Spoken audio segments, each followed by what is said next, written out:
When we are moving through a period of transition in our lives, it is often or very clearly being shown that, and from both of what I've observed in children and adults and people of all ages, and including beings of all species, at least the ones I've observed,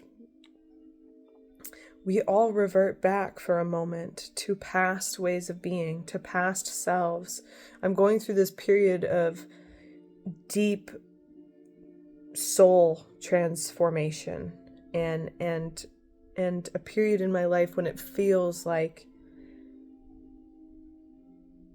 I'm not just starting a new chapter, I'm starting a new book.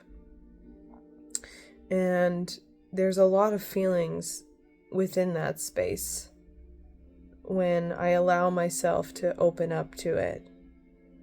But one of the things that has become really clear to me is every single time I personally move through these transformations, and what I want to say is like up leveling and upgrades. And I watch the same thing in my dog and the children that I used to work with at daycares, and there was, you can see it in everybody. Everybody goes through this period of reflecting back and almost enacting old parts of that past. Like, it's as if I'm say, the maiden, the mother, the crone, say I'm moving into my mother, from maiden to mother, or from mother to crone, and I'm going to look back on my maiden, and I'm going to then reflect on my mother as I'm transitioning into the crone, right? It's like the student, the teacher, the master. There is an element where it's actually required for us to go into a reflective period and go back to old ways of, it's just like a revisit before saying goodbye fully, and perhaps it's not, we just move from one stage to the next to the next. It's like a trifecta. It's as if the moving into the next stage is allowing that reflection to look back on the past and then the present, and then we can then move forward into the wherever the future is, or whatever we look like in that next version of ourselves, without carrying the past with us. Like if we're rewriting our story, and say our story gets rewritten 3 times in our lives. Let's say the first time it gets rewritten is puberty, and we go from child to young adult. And then I feel like there's another period between young adult and like full adult.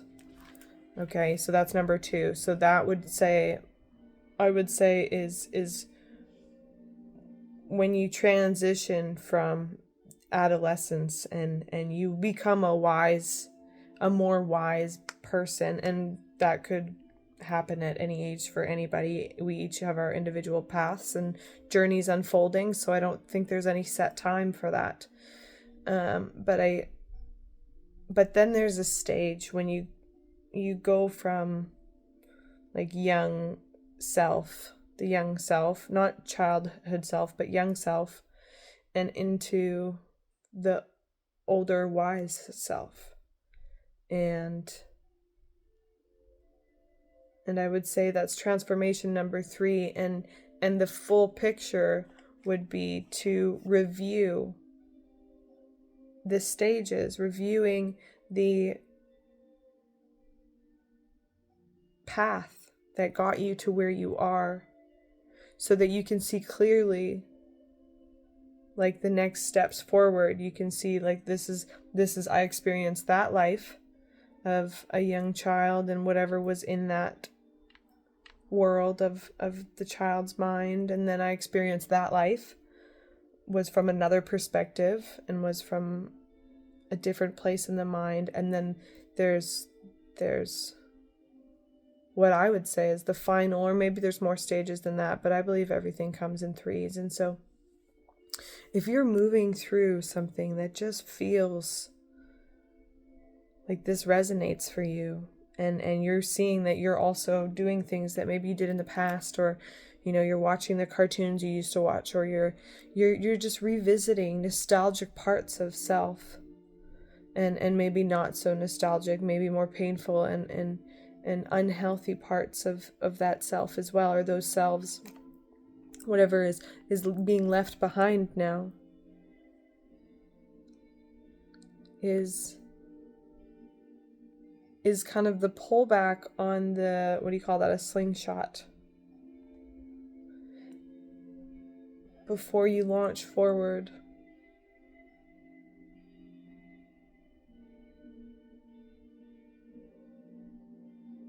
And that takes some honest review. Sometimes it takes some uncomfortable presence. Maybe not so uncomfortable. Maybe it's not uncomfortable. I don't know. But I feel like there's a lot of grief in this space. At least for me. I'm definitely experiencing that. And it's not grief in like a torturous, or it's just like, like I feel for her. I feel for that part of me that was so insecure and so lost. I feel for that part of me that thought the world was just one big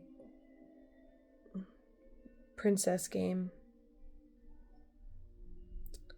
And filled with magic, and now I see the world also filled with magic, but in a much, much different way than what that little girl had seen it as.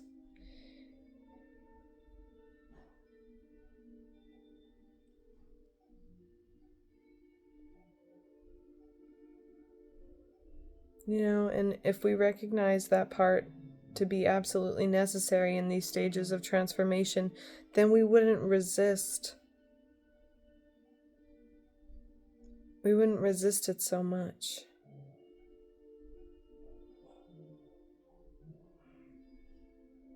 And maybe we don't resist all of it, but we definitely resist some unconsciously, because that's not who we are, or that's not what we do, or that's not... Do you hear what I'm saying? There are new beginnings taking place, and the only thing we can do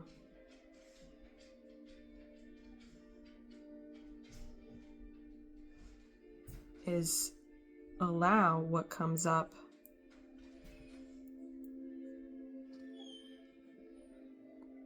in an honorable way,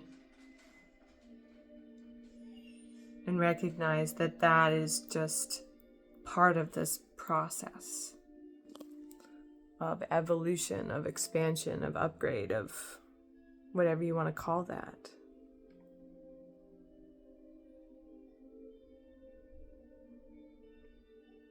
Because the road is not like this. The road is like this, And even that takes us away from the need for things to be on this inclination at all times. It comes in waves, baby. And the more we allow that,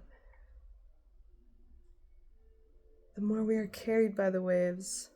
And we go up and we dip down, and we go up and we dip down, and we go up and up and up, and we dip down and down and down.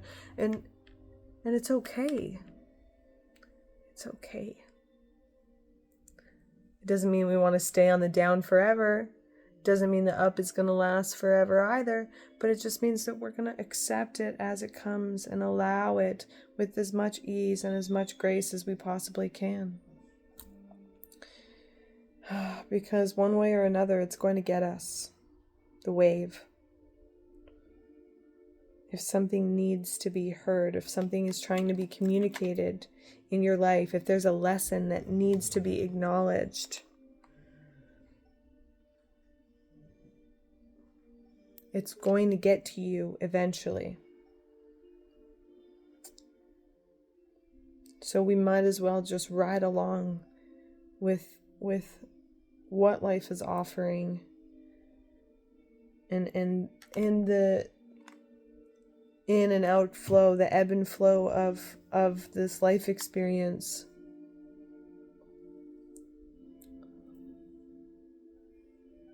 Knowing that that is what will get us to where we want to go. That is what's going to help us take the leap forward. That is what is most beneficial in the long run. Even though we seem to think that, no, I can't do that. I don't have time. It's going to compromise. It's going to, I don't have the energy. I don't have the capacity. I don't have this, that, the other. I don't have the money. I don't have, what are we making excuses for? What are we fighting for by making those excuses? What are we ignoring internally that is being called within us? And how can we meet that sooner than later? They always say it starts with a soft whisper and ends with a scream. We don't have to wait for it to scream.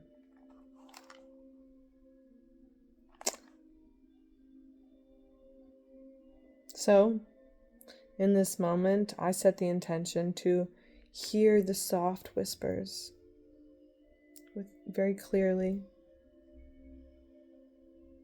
very potently in my intuitive being.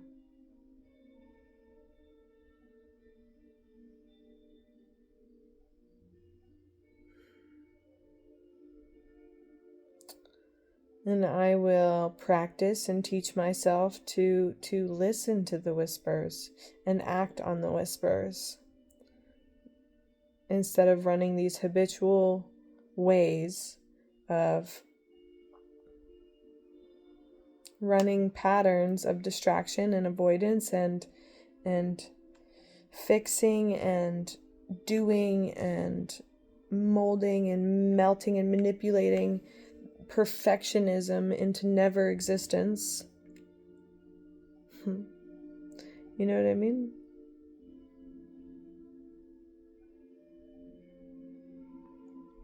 Oh, it reminds me of something I wrote in my journal last night. And it says, because the falling apart is actually the coming together.